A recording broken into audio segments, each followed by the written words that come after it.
All right. Well, thanks for coming back to the Bigfoot Society podcast. I have the privilege of hanging out with Mr. Joe Perdue from West Virginia, correct?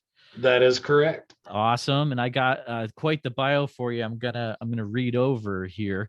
So Joe Perdue is a master naturalist, a classically trained chef, an artist, a researcher, been involved with small town monsters, as we'll see in the future, was a witness on Finding Bigfoot. The search continues.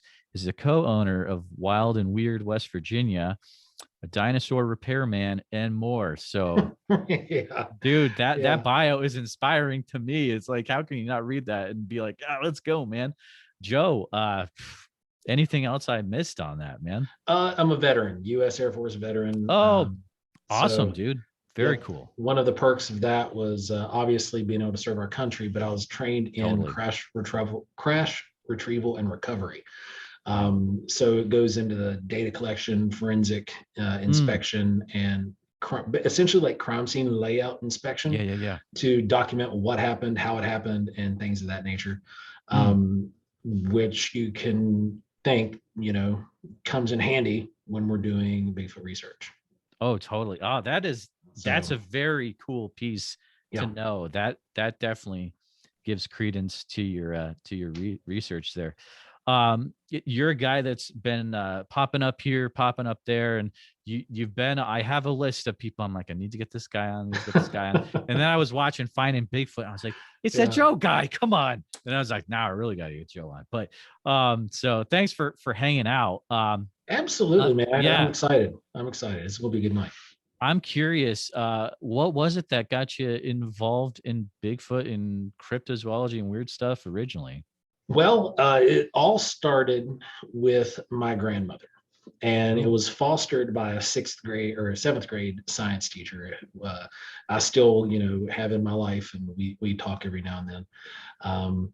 And where it started was my grandmother was First Nations, and so I was raised with a different kind of outlook in regards to the forest and what can be in the forest.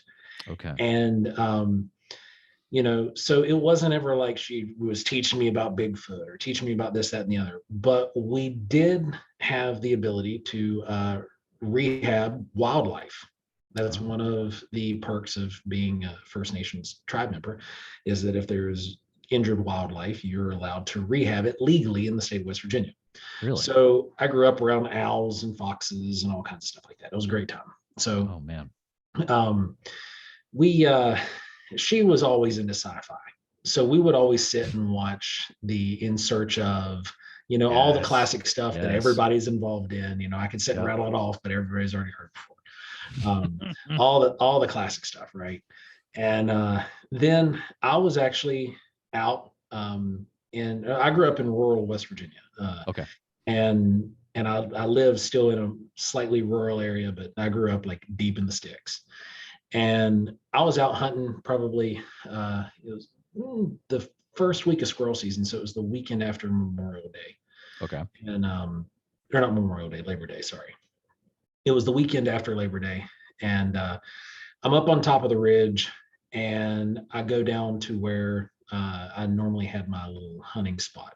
And it was a timbered out area that had been completely cleared about 10 years prior. So there was some new growth coming in, but it was mostly just stumps and deadfalls that had been left behind, and left wood that they abandoned, things like that.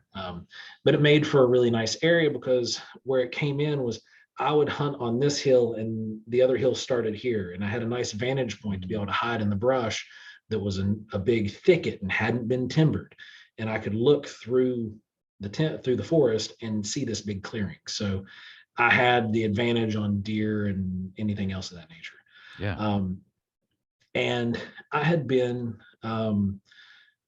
planting certain foods out there, like turnips and carrots and things like that, to just kind of bring deer just out in the woods. Yeah. Well, it's legit. It's in that timbered area.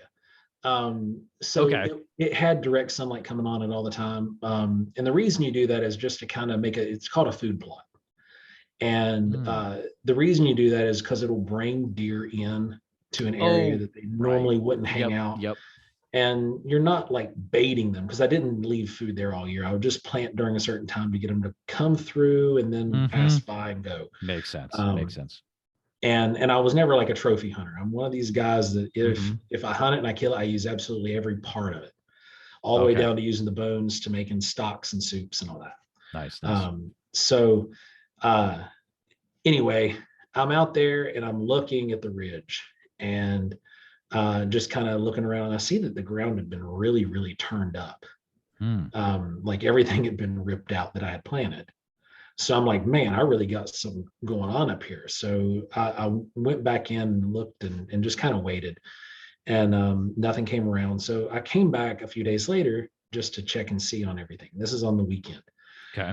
Um, and while I was there, as soon as I got settled in my position, I started just kind of surveying and scoping out, and probably about 25, 30 yards from the tree line, on the opposite side, because in West Virginia they timber similar to how they do out in the Pacific Northwest. So Okay. they only timber portions of a mountain, and then they leave the rest, because if they don't, they're dealing with landslide issues and all Oh, kinds of stuff. interesting.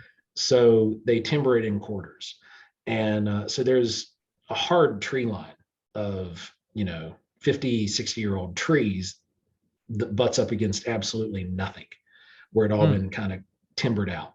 So 25 to 30 yards from the tree line, I saw this thing just running around like crazy. Really? And it was a small Sasquatch, at least to Whoa. what we would describe and call a Sasquatch. Okay. Um, this was a small one. I was like, well, that's weird. Like, it was Yeah. just running around, like it would throw its hands up like this when it was running. And it was just, I was Oh captivated man. by this little thing. And it was probably 3 to 4 feet tall. And Hmm. as I'm watching it, I noticed there's two more, Oh man. and they're foraging like across that ground that I had planted. And they're also turning up and like ripping open logs that have been dead and Ooh. rotted out. And, it looked like they were ripping grubs out. Yeah. And I watched them. It felt like I was there for half an hour, just because it was like time froze. Mm. And, Mm-hmm. but it was really only just like a minute, minute and a half Yeah. at best. Um, and so as soon as the wind shifts, because I had the wind in my favor this entire time, I didn't smell Okay. anything weird. There was no weird odor, no stinkiness.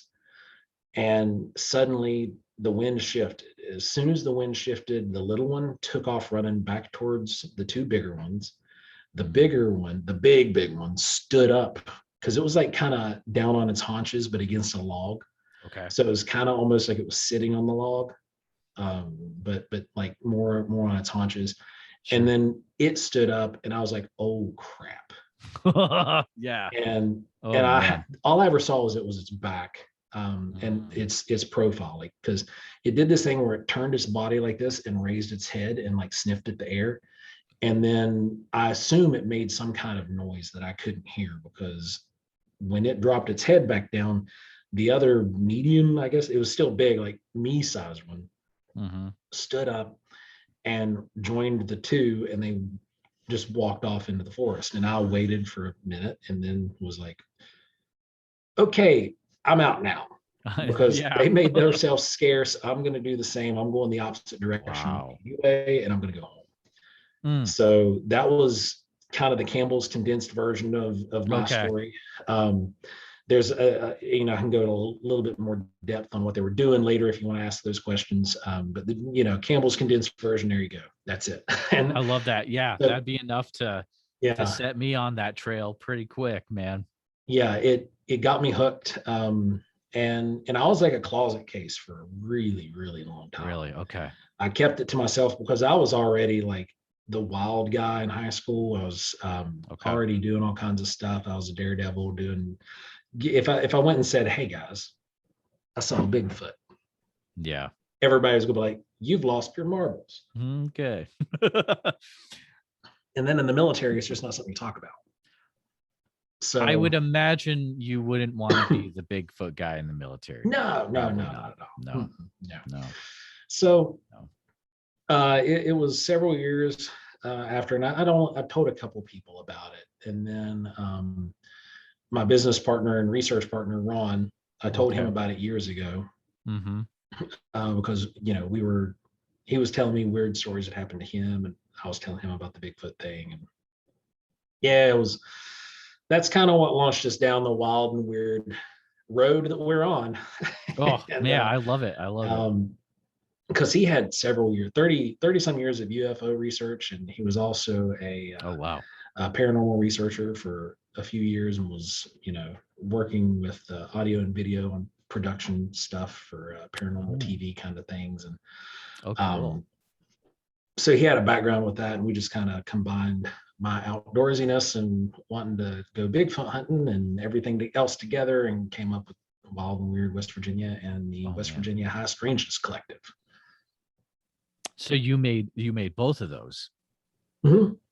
Oh, that's Yep, the so cool. collective is our research group, Okay. and we work with Dave Roberts and a couple other local researchers here that will go out with us on certain things. We wanted to make a team essentially that Mm-hmm. was proficient in all sorts of strange topics. Um, so that way, if we had a Bigfoot report come in, I go out on the Bigfoot report. If we've got a ghost report come in, Dave goes checks it out. UFO, Ah, Ron goes checks it out. So we have a team that's multiverse and is able to go out and collect data in the best ways we can. oh, that is cool. I am curious. How does one become a master naturalist? What is Well, the that is a year and a half to 3 years long, depending on how much you can accomplish in the small amount of time. Okay. Program through the West Virginia DNR. Okay. There is another master naturalist program in the country. It's somewhere on the West Coast. I think it's either Washington or Oregon. Okay. But the reason every state has a naturalist program. Hmm. West Virginia and one of the states in the PNW have master naturalist programs because of the wide range of biodiversity that we have in our states. Okay. It's where West Virginia is commonly referred to as kind of like the Pacific Northwest of the East, Interesting. just because our climate's very similar. We have a similar amount of rainfall. We've got a similar fauna and wildlife that inhabit the area. We just have black bears instead of brown bears. That's funny. Yeah.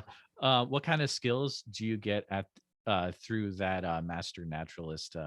What kind of skills do you come out of the process with? It's a lot of level skills and identification skills, Okay. data collection, identification. We also work with research teams, and we work with the Department of Environmental Protection. For Oh, example, if wow. they come up on a area where there's like a bat roost and they're supposed to be blasting for the state road, they would Mm. call in the naturalists to come in and kind of figure out a way to get the bats out with some environmental scientists and some biologists. Oh, And that's we would be awesome. the ones that would actually be doing most of the handling and moving animals out. Has that actually stuff like that come up? Yeah, Yeah. I've done some bat removal. I've done a lot of snake removal. Um, Oh, yeah. doing some work with salamanders and study in salamanders and amphibians and things like that. Oh, man. Yeah, That's really cool. I like that. Um, I really just want to work through your bio first because I feel sure. like when we get the whole picture of a person, it makes for a fun time. Um, so how's the chef thing I fit into this? actually I left the culinary world years ago. Okay. I was the executive chef for one of the largest companies in the world for a few What? years. Really? Yeah, it would be a very recognized name if I told you what it was, to the point where Okay. you might even drive one. and, um, Nice. That's so cool. if you saw sponsored by this company on your TV during a sporting event, there was a Yeah. pretty good chance that I was there preparing the meals or Wow. at least putting together the after party and things like that. Oh, man. What what a So what a change. Yeah. That's yeah, cool. a major change. I've done so many major changes. I went from the military into the culinary and fabrication. So I built airplanes.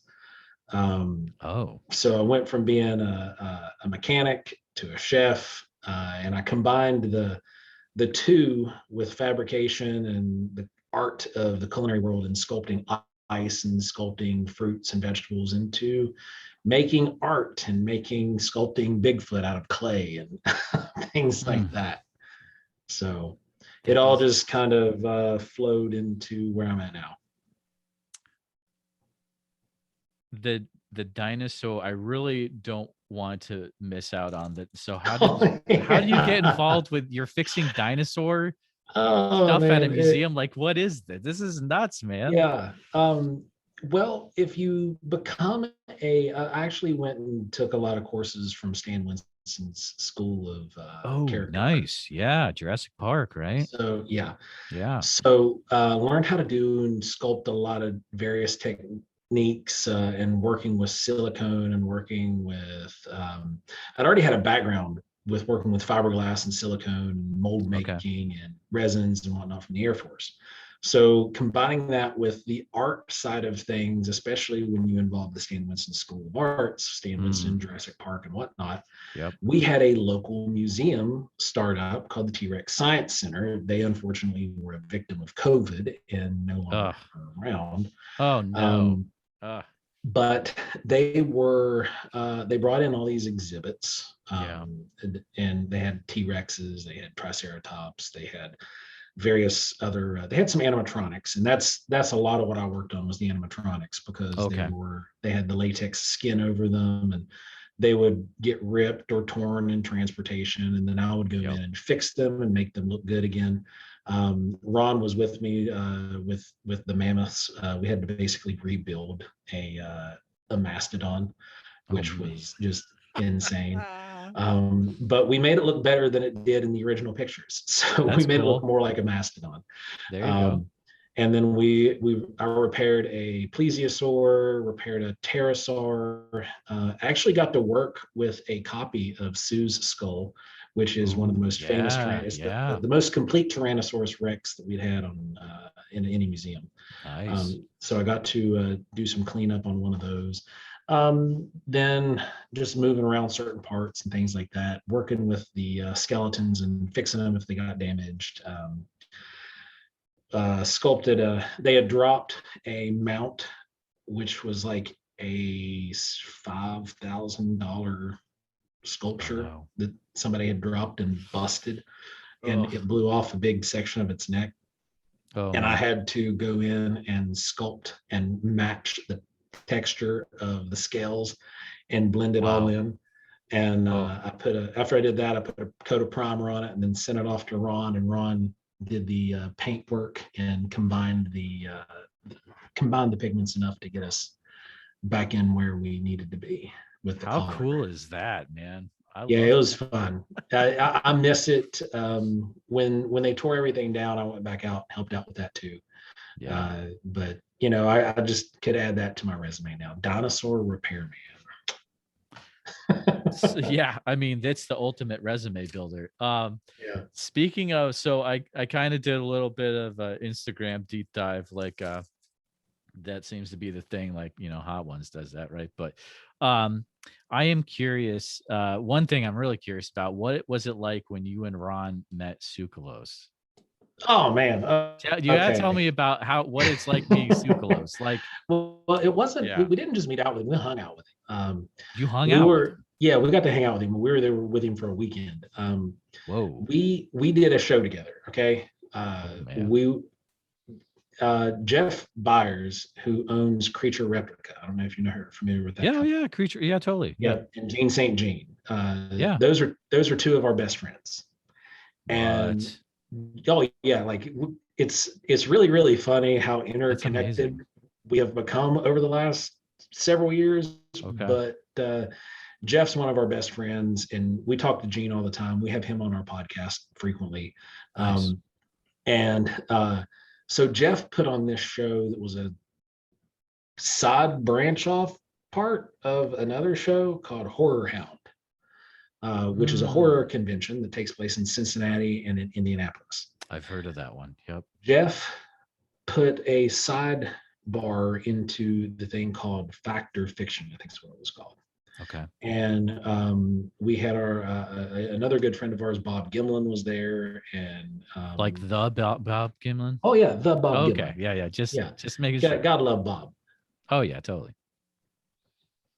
If it actually, there's a lot of stuff that if it was not for Bob, we would not be doing what we're doing. Oddly enough, That sounds um, amazing. yeah, it's a whole fun story to get into later. All right. So, Totally. um, but we were doing this show, and Jeff was talking to us, and he's like, "Man, I really want you guys to come. I really want you guys to come." And it's a really long show, and out there, it was expensive to set up for. It was like expensive booths, expensive hotel. It was Yeah. going to be a huge, huge, huge expense. But he was like, "But guys, I got Giorgio," and we were like, "What?" He's like, "Yeah." Sell the house. We're going. Yeah, pretty much. That's what we said. Like he's Yeah. got Giorgio and Bob's going to be there. Oh. Let's just pack it up and go. Yep. Giorgio is actually a huge Bigfoot fan, by the way. I don't know if you know that or not. Is he really? Oh yeah, Oh, dude is like, yeah. I You got. got to try to get him on the show. Are you kidding me? Giorgio, I got to interview promise, Giorgio. He is a big Sasquatch guy. No way. He loves Bob too. He and Bob are friends. I gotta get that interview. They actually went out to dinner together while we were there. Really? So, yeah. Oh wow, that's amazing. So we were. It was so funny. So we were hanging out, and our room was super, super small. They put us in the room that we were not supposed to be in. We were supposed to be in a bigger hall, but they stuck us in this little cubby hole. And so everybody was like crammed together. And Giorgio's rep was like, not happening. So they pulled Giorgio out and stuck him in the main hall because there was a bunch of people that didn't show up. Okay. There was that year that like all these people were canceling on the horror conventions. That made like social media phenomena for a little bit. So there were a lot of people that canceled on the show. So there were booths open, and they sent Giorgio out there, and Giorgio actually tried to get them to take us with him.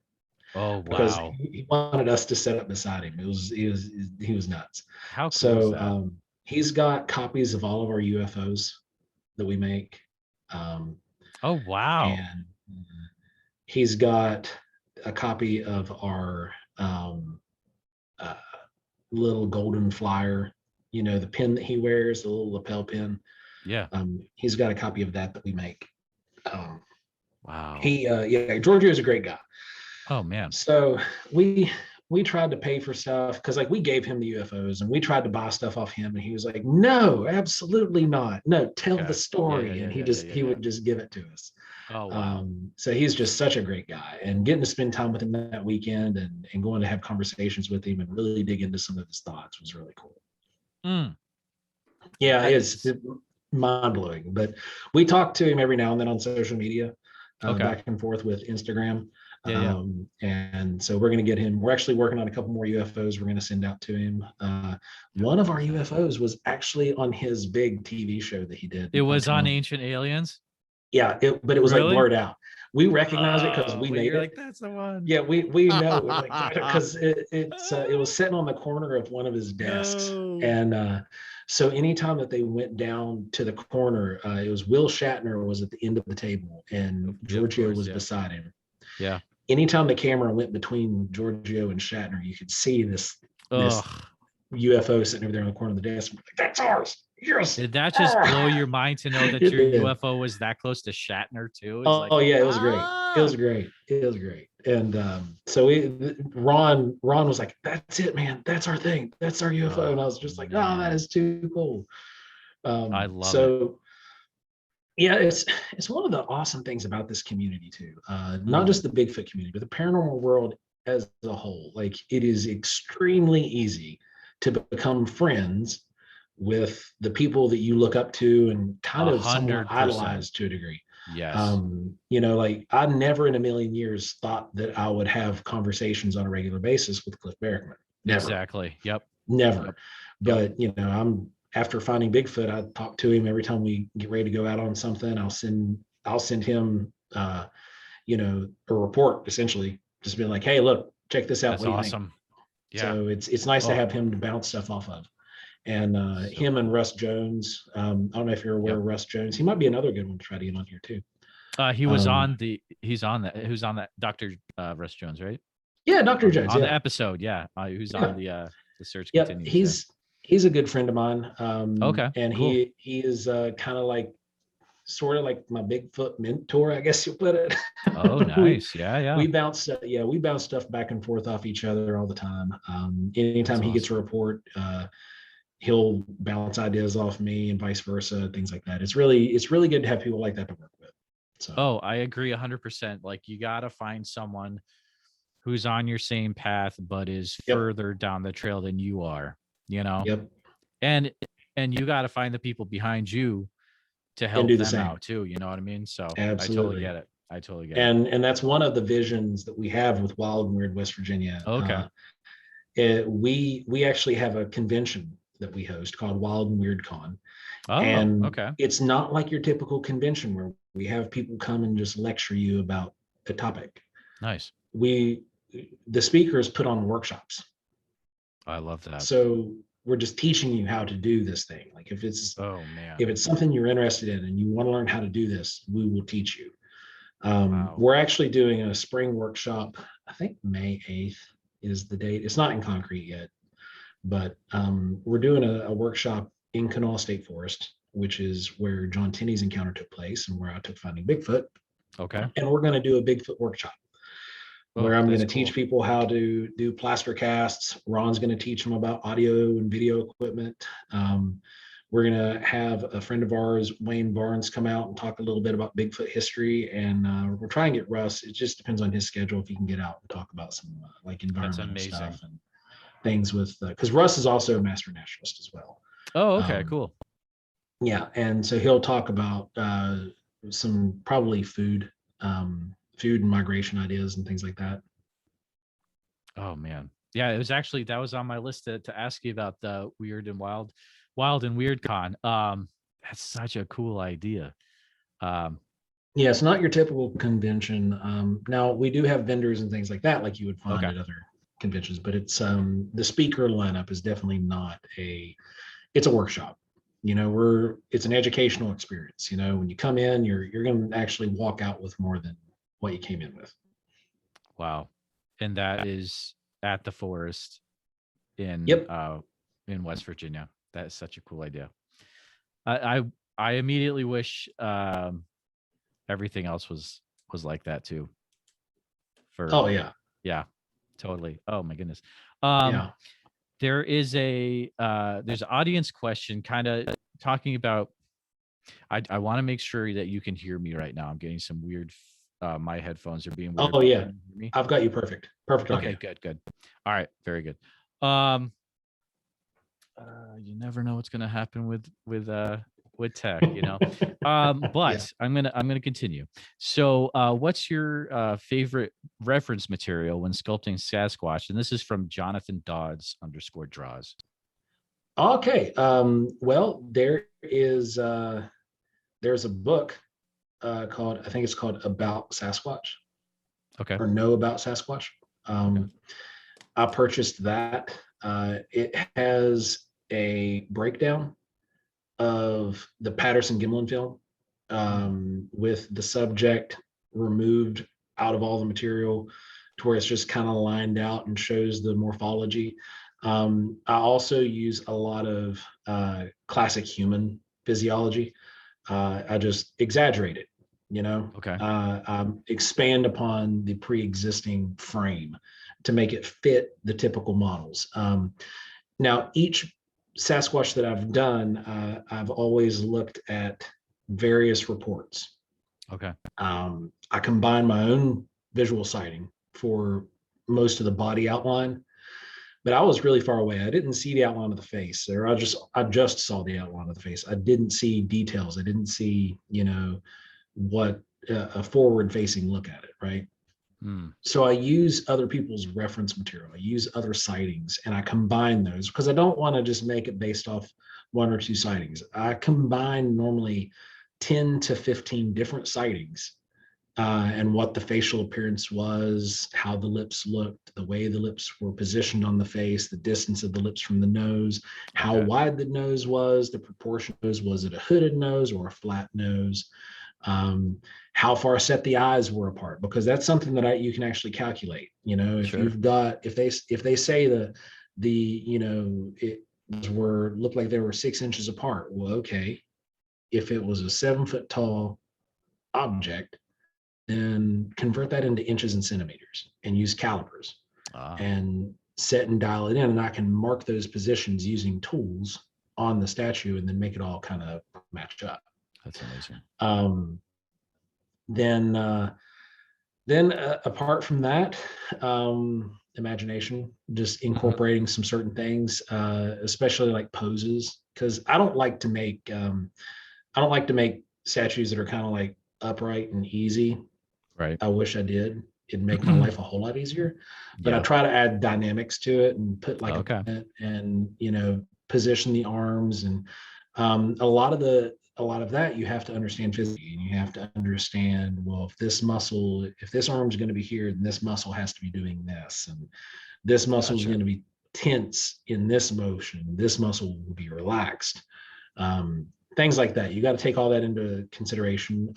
So I'll use a combination of relic hominin physiology that has been put together over the years by anthropologists, as well as modern human physiology, and some physiology like gorillas, things like that.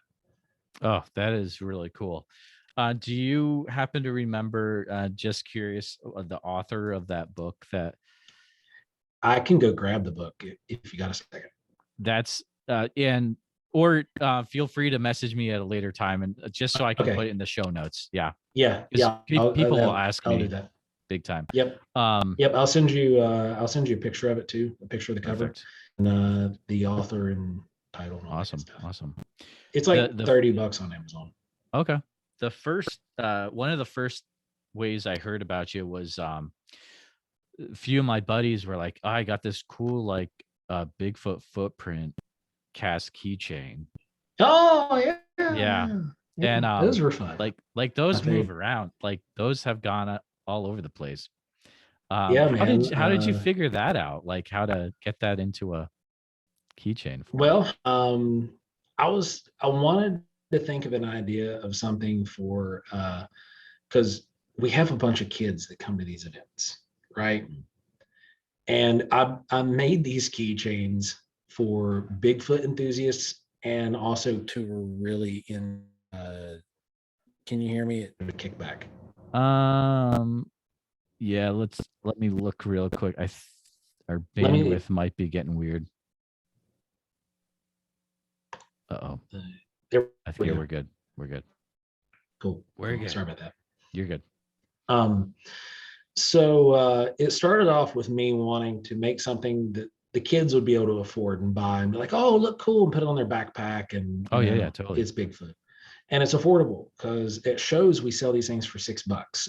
On we sell them Wow. for $9.99 to cover, the packaging and shipping and whatnot, and Okay. kind of take some of that weight off of us. So when it comes down to it, because I know they sell so much on it now, but when it comes down, like our price, what we actually make off it is still the $6. Okay. So, well, I just know we figured it out that way to make the same amount of money on what we had to have at a show. Gotcha. So I wanted to make 4 iconic Bigfoot cast copies Okay. that would look cool keychain form, and I sculpted probably 10 different ones Mm. before I picked the 4 I liked, and thought would actually fit the bill. Excuse me, would actually fit for making it a keychain. And the I used the Hereford cast from Grays Harbor, Okay. Yep. Patterson Gimlin cast, because we're always at shows with Bob, and Mm-hmm. so we take a bunch of them up to Bob, and Bob will sell them. Oh, so cool. And Bob's actually got a copy of 4 of them, but he uses one of the PG film casts that on his keychain. Oh man, that's cool. Then I used the Idaho cast and the Dr. Bindernagel cast, Okay. and I make the others in a few different colors, where I'll paint them like a sandstone or gray or whatever. I actually sent pictures of the Bindernagel cast to John, and asked him what Wow. color he would want it to be, and he said make it Mm, like a sandy color. So that's he cool. passed away shortly after that, so I Right. only make that one in like a sandstone color. Oh yeah, totally. And so it released them at Creature Weekend for the first time, and it was a hit. We sold out of them. We were blown away, Yeah. and now they've we've oh man, I don't even know how we've sold over 1,000. Wow. We've because we have wholesale accounts now. That Cliff Barrickman has some at his museum. Love it. The Expedition Bigfoot Museum in Georgia. Yep. Georgia Yep. carries them. The Mothman carries them. Oh man. And then we sell a bunch of them online too. And So good. thank you for everybody who's bought those. Like, we're over the moon at how much you guys like them. Mm, I love them. I've got one on my keychain too. So I mean, that's how much I like I love it. them. It's such a fun um, idea, dude. yeah, and so I actually have copies of all of those casts in my basement. Okay. So it was easy to use a side by side reference and scale it down. And I just sculpted it by hand and made it match and textured them. And yeah, so I'm really happy with them, and I couldn't have wanted them to turn out better. That is so cool, man. I've also seen you have use a 3D printer, correct, for some things? Ron has the 3D printer over at his Oh, okay. place. Okay. So Cool. yeah, some of the stuff printed. Yep. Okay. Um, I'm I'll ask it anyways, but so you, and if you don't know, that's fine. But so you can search for like different 3D print projects for printers, right? Yeah, you can, but we actually sculpt all of our own. Oh, okay, cool. I was just Yep. curious if Ron. there's like a Yeah. huge lot of Bigfoot stuff you can make on a 3D Um, printer out I, there, but I'm sure there is. You yeah. could probably search for it. We just never have. Okay. Ron's a 3D animator, and he's been doing that for Oh, 25 wow. years. That's awesome. So yeah, so he actually does all of our 3D modeling, Amazing. and I'm playing with it, but I'm way better with clay.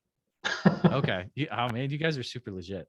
Um, I would hate for the story not to be shared. Um, you kind of alluded to there's a story between you guys and Bob Gimlin. Do you mind sharing that? Oh yeah, absolutely. Okay. So we got into into our first show a few years back, because it's really hard to get in as a vendor.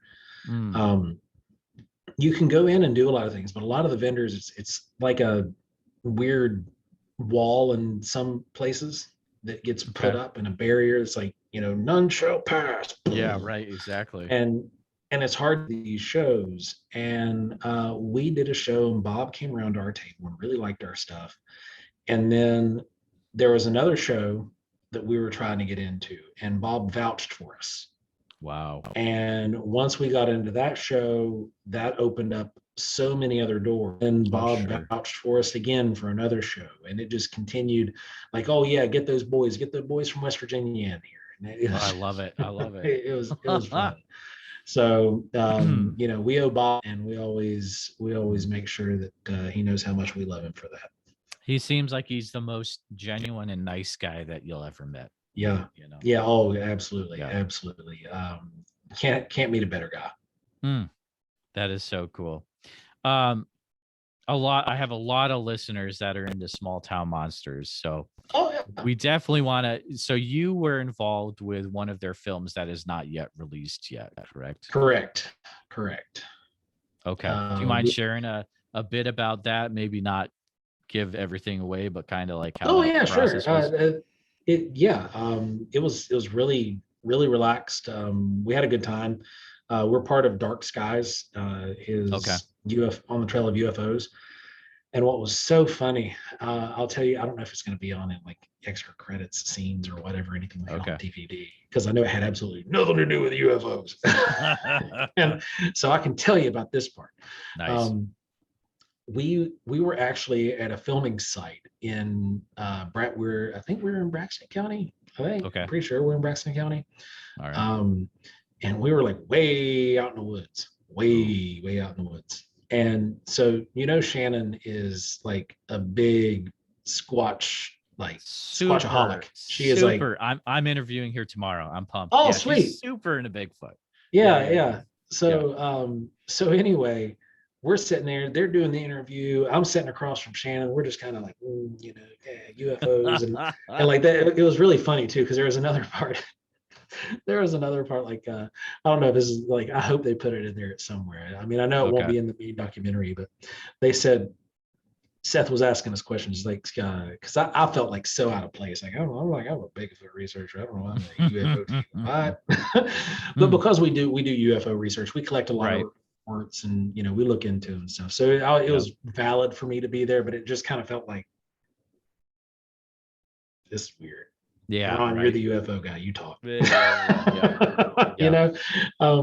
But Seth asked me, he's like, so Joe, what is it that brings you here? I said, well, I'm a Bigfoot researcher and we're out in the woods. And I just sat there.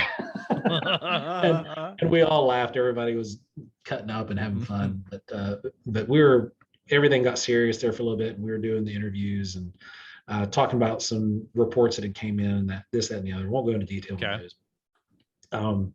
We were sitting there, and then all of a sudden, like me and Shannon, like our heads pop up, and we look off into the woodline because you just heard this pow, and we were like, man. Oh, this is why I'm here. Yeah. And so we took off running into the woods, and we derailed everything for a solid 30 minutes because me and Shannon just bolted into the woods. That's amazing. And but we actually had 2 really good howls that night, and we had we had a few more wood knocks, and it was oddly enough very squatchy and not so much UFO-y that night. But we went and we had talks about about everything that was going on with some of the reports that had come in and some of the reports that had come into us that we had debunked and figured out what they actually were, things like that. That's cool. That is some cool behind the scenes. Yeah. They have some fun. I can just tell they can. Oh yeah. Those guys have some fun. I love it. I love it. Of course, a lot of the listeners are going to be really curious. And so I'm going to say, if you haven't seen Finding Bigfoot, The Search Continues, one, you need to watch it. We are going to get into it. So, but hopefully you've seen it by now. If you're not in the US, my apologies. Yeah, right. We'll try not to spoil everything. But so share, what was the experience like? How did you get involved with that? That's just a crazy thing being on that show.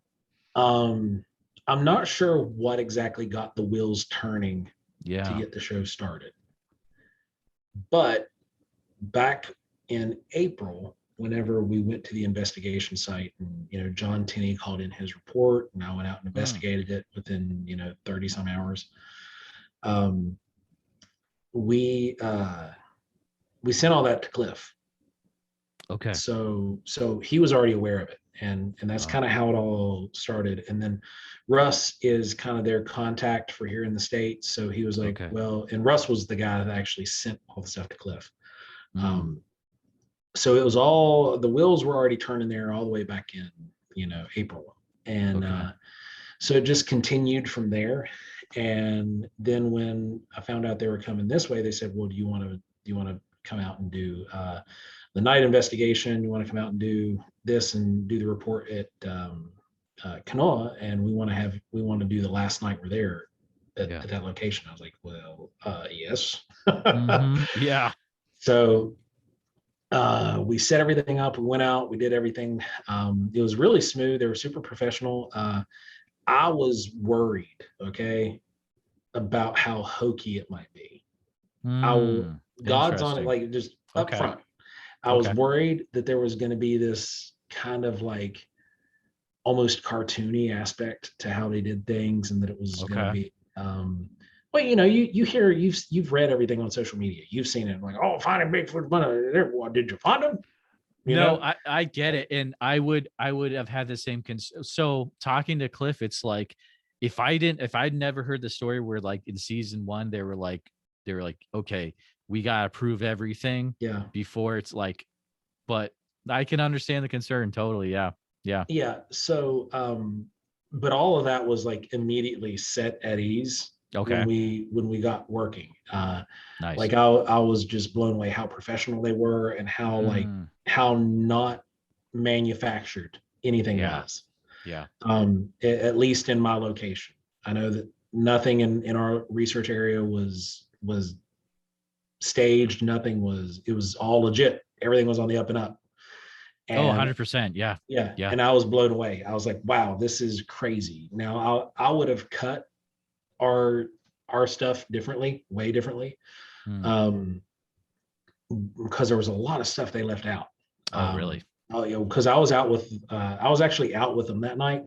If you've Okay. seen the episode and they're looking and you're seeing the thermal footage, Mm, you see Matt and Renee down at the bottom of the screen. yep. There's thermal footage of stuff, and then there's, I won't ruin that for anybody who hasn't seen it. But then there's aerial footage of where Cliff's at. Well, you see Yep. another like heat signature there where Cliff's at. That other heat signature is me. And Okay, so yeah, I was like, "There's some." Yep. yeah, Okay.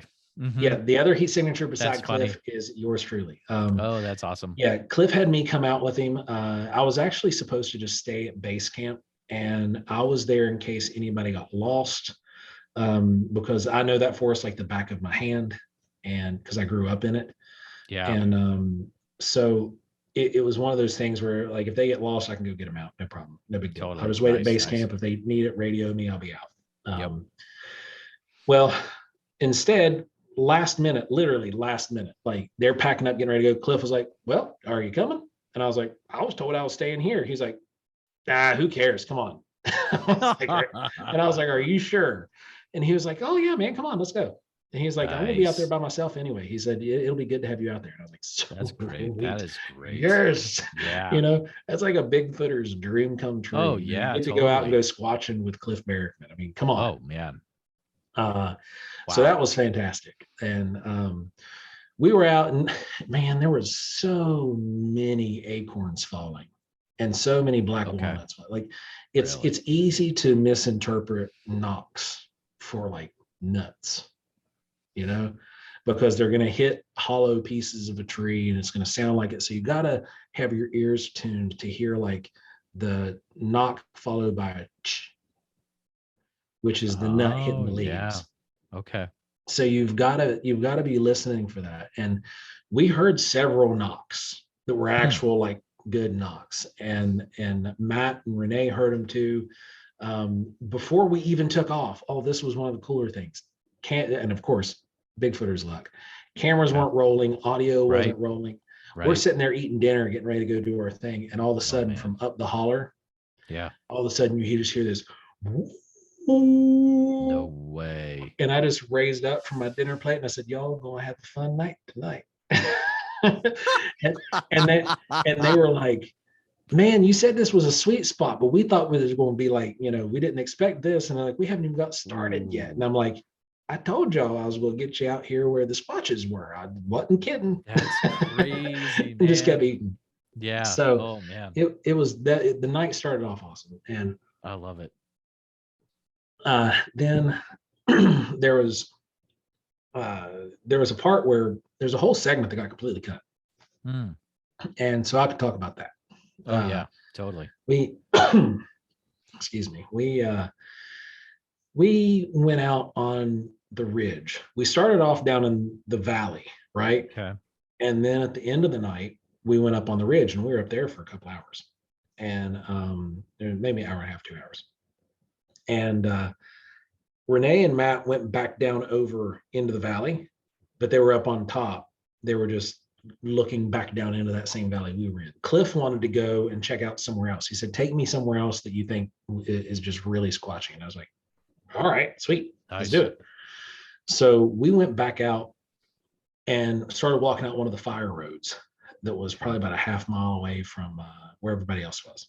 Sure. And this this road runs across the ridge of another mountain. And we got out there so far, and then we heard these three awesome calls, but they were so far away that they just didn't pick up on the audio recordings. Oh no. But like they were just like, woo, Oh man. woo, and then you heard another belt out, and Cliff was like, "That's Bigfoot. That's big." And we're like, "Yes, that is awesome." Yeah. And then we were on our way back, and all of a sudden, like within 80 feet of us, okay, so whatever was here was like on us. We heard this incredibly loud knock that just like you could almost feel the percussion. It was so close. Oh man. And we were That's like, awesome. "Oh, this is great." And that didn't make it in the show. I have no What? idea. I don't know if the camera guy just didn't have the camera up or what was going on, but that wasn't in the show. That was like the one of our best parts of the night, was that like super close knock that like everything picked up. I mean, if the camera was rolling and they had the audio going, like we 100% know it was there, because it was just like pow, and we're like, "Oh my God." And it was awesome. So that was a blast. We got started heading back, and I'm going to talk about it. We didn't talk about it. We didn't say we couldn't talk about it. I don't know. Me and I'm gonna have to edit this so bad, but go ahead. Well, we can talk about it for Patreon if you want. Okay, fine. Yeah, let's do that. All right, we'll talk about that for Patreon. Okay, so cool. Stay tuned, kids, and sign up. Weird. It's weird. It's like you've done podcasting before. Yeah. Right? Yeah, right. Yeah. So oh my goodness. So yeah, we'll save that bit. So right, anyway, cool. We're on our way back, and we're calling back to the other team, and they're like, "Did you hear that knock?" And they're like, "Was that not you guys?" And we're like, "No." So they get the drone overhead again. They're looking down in this bowl. Yep. And they actually come across some thermal blobs, but like it was real blobby. So I can understand why that didn't go on TV. Okay. Because it was just real blobby. Gotcha. That's crazy. Yeah, we called it a night, and there was so much that happened that night that just didn't make. They gave it like, I think 15 minutes. I think is what we had on our. It was like you said 5 hours. Oh yeah, we were out there until 3 a.m. Wild. So wild. Yeah, it was great. I had a blast. I mean, there's stuff that happened that I'll never forget, and experiences that I would have never had otherwise. And it was fantastic. I had a blast. That is such an amazing experience. Thank you for sharing all that behind the scenes stuff with us. I have a list of, I've started doing a thing where I have a list of questions I run through with everyone. Sure. All my different people, and it's interesting because you see different things from different perspectives, but still being fine-tuned, so bear with me. What should I ask you that I don't know that I didn't know enough to ask?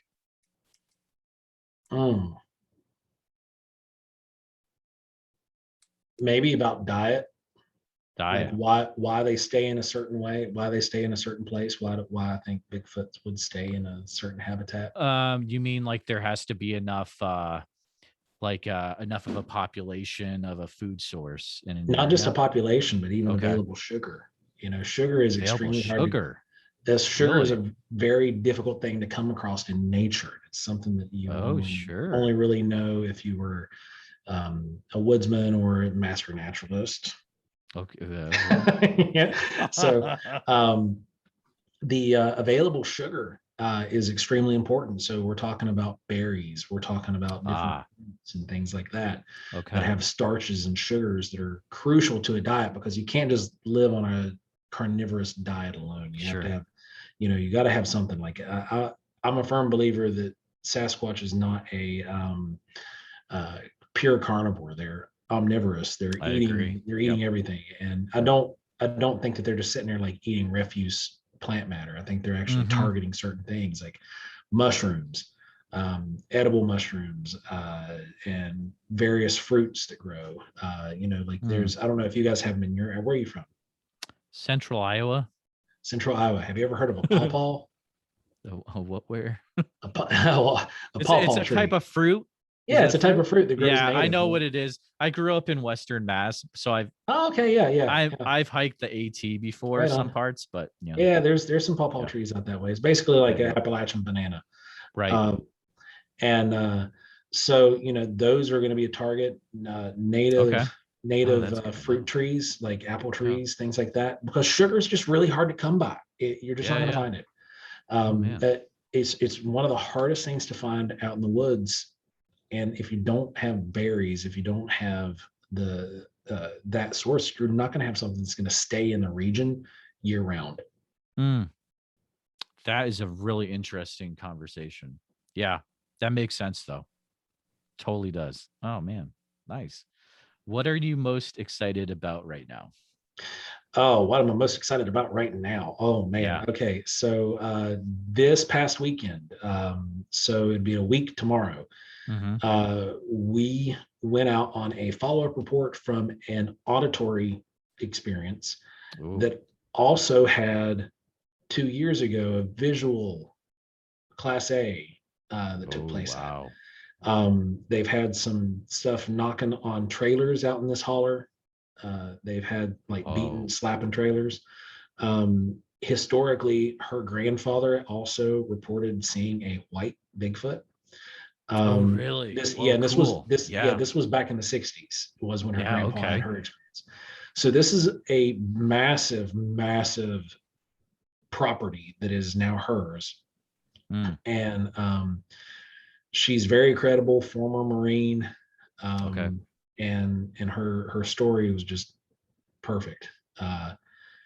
And so we went out and we're going to be launching a big video documentary. We documented the entire thing. We're big on documenting all of our research excursions. Awesome. So that way, you see every step of the way that we went. And we were able to pull this bad boy. Oh wow. Yeah, you got to go to the And YouTube for this one, guys. This is awesome. so here is, you can see the Wow. toes lined up right there. I'm trying to Yep. get a shadow cast on them. Yep. They're Oh, that's nice and awesome. in that line. And this big toe, that big toe is 3 inches by My two and a goodness. quarter.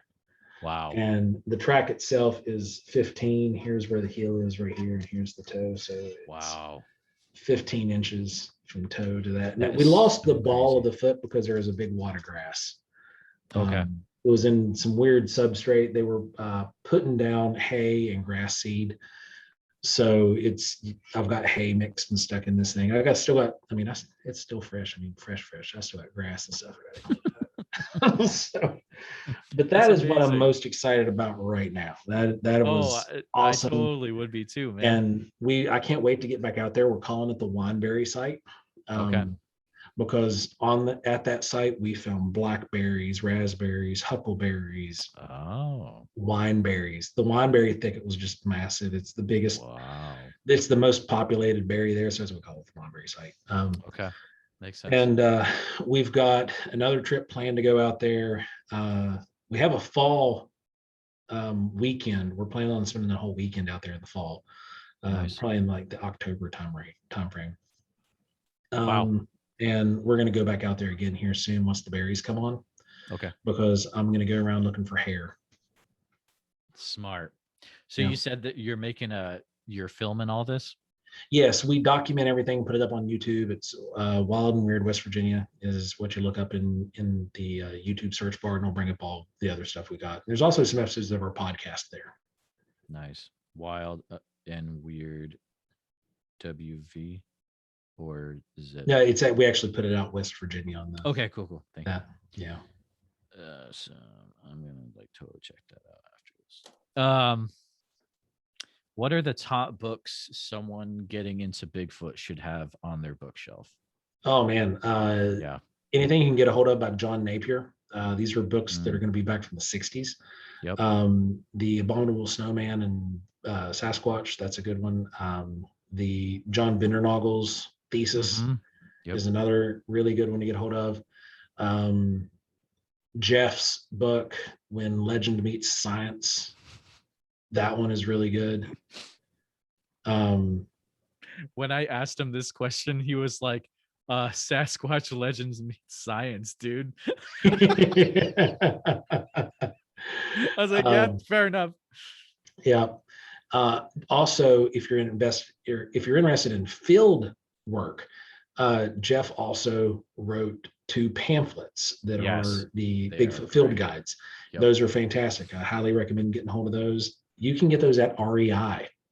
That's crazy, man. Yeah, isn't that great? Wow. Um, you can also grab them online, but the best place is to get them if you see him at a conference somewhere, because they're way Ah, cheaper getting them directly from him. You can also email him and he can get them to you that way too.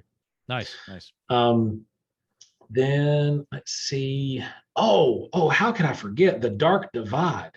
That is one of the most beautifully written books about Bigfoot ever. That doesn't come And up a lot, but yeah. Yeah. so you got The Dark Divide, Where Bigfoot Walks. That, Mhm. hands down, Dr. Pyle killed it in that book. Wow.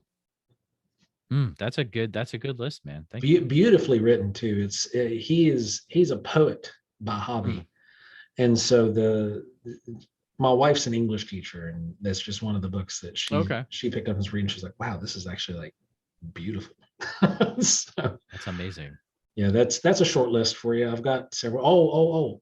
Where am I at? I got to give you one more. All right. All My, right. my buddy Russ Jones wrote Oh yeah, of Tracking the course. Stone Man. You got to get Yep. Tracking the Stone Man. That's a I must have, and it's a I West Virginia hear man book. that has been flying off the shelves at the NABC like crazy, dude. Like Yes. they can't keep it in stock, man. So Yes. Same definitely thing at the check that Mothman book out. Museum. They can't Oh, keep it up really? there. Yeah. Oh Wow. yeah. It's a great book. Tells you everything you need to know about That's like awesome. doing field research. It's great.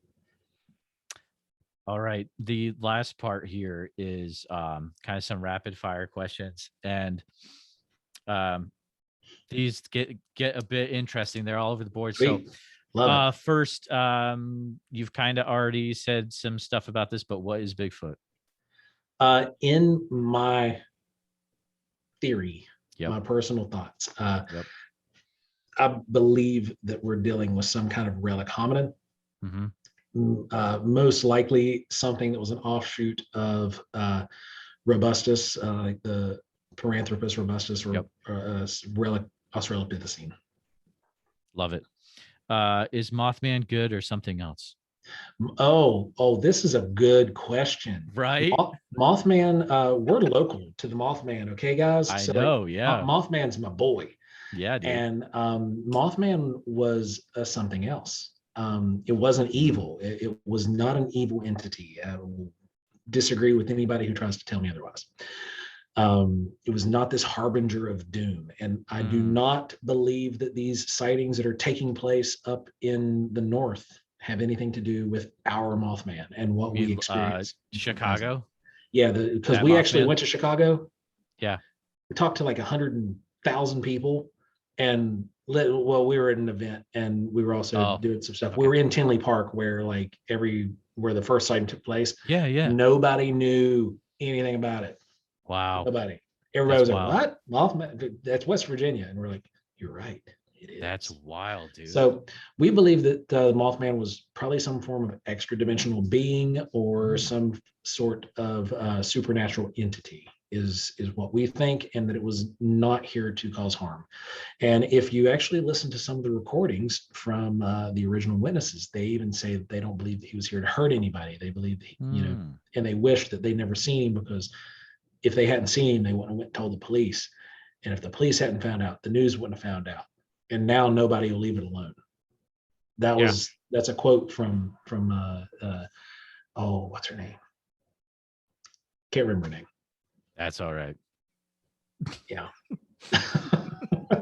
But she's great. Whoever she is. Yes. Yes. I know when she died. Can't remember her name. Fair enough. You're good. Are we concerned enough about Dogman? I think it's a misidentified Bigfoot. I really don't want there to be a Dogman out there. That's interesting. I personally think it's a misidentified Bigfoot, because out here in Appalachia, you do have tales of Bigfoot that kind of have like a baboon muzzle. I've seen that. Yeah. So I'm going with misidentified Bigfoot because otherwise, like, we would not be the dominant species on the planet No, if it a would dog be man game existed. over, Yeah, dude. if we Game had over. like this hyena Anubis looking critter that was running around like No just thanks. slaughtering people, no, we would know. Look, we would know. It Yeah, would be like obvious. The government would not be able to cover it up. it would be Like bad.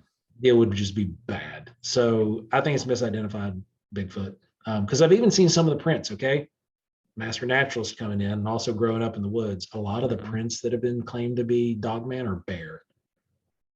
Like Really? like Oh, probably wow. 95% of the pictures that I've seen are Okay. bear tracks. Okay. That's really So interesting. yeah, Yeah. Okay. if you look at them, they're bear tracks or they're dog tracks with nothing in a point of reference on the picture. Oh. It's So you like, don't look you how big now this think they dog have track to. is, and it's like from a pug. Are you sure? You just zoomed in real close. So I dig it, man. I dig it. yeah, and I'll probably get some hate mail for that, but that's okay. I even said the Well, same thing in our dog man they're episode gonna long have over to ago. get through me first. So uh thoughts on I'm tweaking the next question. So it's just kind of like a living dinosaurs. Oh yeah, I mean Yeah, it's a possibility. There's yeah, vast areas of the Congo that we haven't been totally. in. We've found a coelacanth. We Yeah. actually have. No, I'm a reptile nerd. Okay, so like there is a living dinosaur that lives on an island, and it's called the tuatara. Look it up. It's my favorite. Yes, I It's my know what you're favorite talking. lizard. Yeah, yeah, yeah. Yeah, Is my totally. favorite lizard, hands down, the tuatara. And then we also have another living dinosaur, the Shinosaurus crocodilius. It's out in the Chinese crocodile lizard, is what they call it, I'll have to common look name. that up. That's But awesome. it's actually what they based Godzilla off of back in like the 60s. Really? No Yeah, way. they based it off of the a cat and the Shinosaurus crocodilius. Wow. So it's got like the plates down its back and all that stuff. Not like Godzilla, like spiky radioactive plates, but like it's got the crocodile Mhm. alligator plates down its back, the scoots. It's pretty cool. Nice. So Oh, yeah, that's I mean cool. it's a possibility. Pterosaurs, I don't know. I mean, you'd think you'd see that. Yeah. But like, big sauropod or like a medium-sized dinosaur, uh, I mean, nobody ever bats an eye at alligators. So That's true. And they're getting huge, man. yeah, right. Getting very huge. Last is, what is your top evidence for Bigfoot? Um, we've collected some hair samples. I've got a bunch of casts that I can show you as well that I brought up here with me from the basement and that we've actually all cast ourselves. I'm the guy that poured the plaster on all of them. So, Nice. and I've got 1, 2, 3, 4, 5. Well, four up here that were really good, and I brought one bear up here. Mm. Um,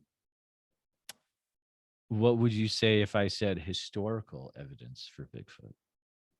Like ours or my favorite historical evidence, period. Period. Favorite historical evidence, period. I'm gonna have to go with Bob Gimlin and the PG film on this one, just because like Nice. Nice. man, it's hard to beat the PG film. I mean, especially as historic evidence goes. The only other thing that comes close to it historically would be the Ape Canyon and Oh, Mark totally, Mark dude. Marcel's Yes. Oh rediscovery of my Ape goodness. Canyon. Mark Marcel killed it with his Oh, research on Ape Canyon. It that's been actually, my favorite episode, was interviewing Mark Marcel. oh yeah, he's It was awesome. so much fun talking to him, and like just finding out that he had a satchel full of all his research just with Yeah, him at his desk. And he's like, here it is. yeah, It's crazy, dude. he's an awesome guy. He's a really nice guy too. Yeah, super nice. Dude, thank you. You made it through the crazy gauntlet at the end. Thank you so much for Sweet, hanging out. I survived. You did. Joe, do you mind running through everything that, I mean, you guys are all over the place, but what's the ways that people can follow along with you? Well, the biggest way that you can follow along with everything we do is going to be Wild and Weird Radio. Okay. Anywhere podcasts are found, you can find us there. Awesome. We do interruptions to our regular scheduled broadcast when we have evidence come up.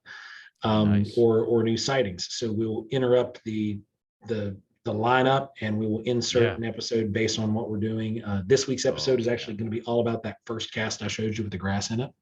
I love it. So you can check out the full report on that. It'll be coming out Monday. And then the accompanying video will be out here in a few days. And the fun thing about this is it will already be out for you to listen to and watch, listeners, because this will we'll talk about that in a minute. I'm booked out a little bit. No, you're fine. I figured this would be So in a few, they'll be like, so you yeah, can it's go back already and look. out. Cool. Yeah, you guys can go look it up later. Totally. It'll be great. And Yeah. then you can find us at Wild and Weird West Virginia on Facebook. We also have a community talk page called it's I think I don't know how you still look that up. There's a link to it on Wild and Weird West Virginia's Facebook page. Just Okay. click the go to group and it'll take you there. Because Nice. we were growing so big in that group. We have international people Really? who are subscribed over there now. Mm, So we now call it the Wild and Weird UFO and Paranormal Talk page instead of Wild and Weird West Virginia. We just dropped the West Virginia part because it's not exclusive okay. to West Virginia. We're global. Nice. Nice. So those would be the best way. And then you can look us up at wildandweirdwv.com. We've got all kinds of tabs and stuff you can go look up there. Remember, Nice. that is wildandweirdwv.com. That's amazing. Can't tell I've I done love that it. 1,000 times. Yeah, right. Oh man. Well, Joe has agreed to hang out for a few extra minutes. He's You know it. gonna share the thing that he was gonna share about finding Bigfoot, and then I got paranoid, and he's like, "Don't worry, I'll share it later." So, and maybe some other, I'll ask him some other questions too. But thanks again, listeners, for hanging out. If you want to hear Joe's extra stuff, it's go to patreon.com/Bigfoot Society.